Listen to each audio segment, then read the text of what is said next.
Et concrètement, la NSA, elle peut ordonner à un cloud provider, américain de cibler et de transmettre, des données relatives effectivement à une personne, à une entreprise, une administration, un gouvernement, tiens, hem, dans le cadre d'une requête qui est secrète, ça il faut Mmh. le savoir. Ce qui fait que les cibles, vous êtes ciblés, vous n'êtes pas au courant que vous êtes ciblés. Mmh. Donc certains disent, et notamment même le tribunal, de l'Union européenne, suite à une requête du député Latombe, disent: «Oui, mais il y a quand même des garde-fous, il y a des procédures, des garanties procédurales». Oui, mais pour les exercer, encore faut-il être au courant, être avisé Mmh. qu'on est la cible, de surveillance. La NSA, elle va pas vous envoyer un courrier recommandé pour vous dire: «Tiens, vous êtes ciblé depuis un mois, depuis un an», ça se passe pas comme ça. Et donc, hem en fait, il y a pas de vraiment de garde-fou, et les fournisseurs de services qui sont sous le champ d'application de cette loi-là, sont tellement larges.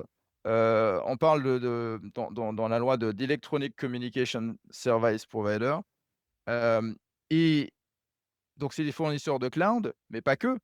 En fait, Mmh. c'est toutes les, toutes les transmissions de communication. Ordinateur, serveur, c'est très, très large et ce champ est tellement large que certains juristes aux États-Unis, experts en privacy, ont pesté en disant: «Mais, vous imaginez, en fait, ça inclut, les barbershops, ça inclut les centres de fitness, ça inclut les cabinets dentaires, en fait, tous les endroits finalement où il y a une transmission, une communication une transmission de communication sont concernés par cette loi». Mmh. Donc il faut restreindre, sauf que non, non, l'administration Biden a étendu ces critères-là, ce qui fait que bien sûr, oui, les services de cloud sont soumis à cette loi, et doivent communiquer, doivent assister, donner une ce sont les termes, hein, donner une assistance technique, aux agences de renseignement pour leur permettre effectivement d'opérer cette surveillance, sur des cibles à l'étranger, à partir de cloud US, voilà.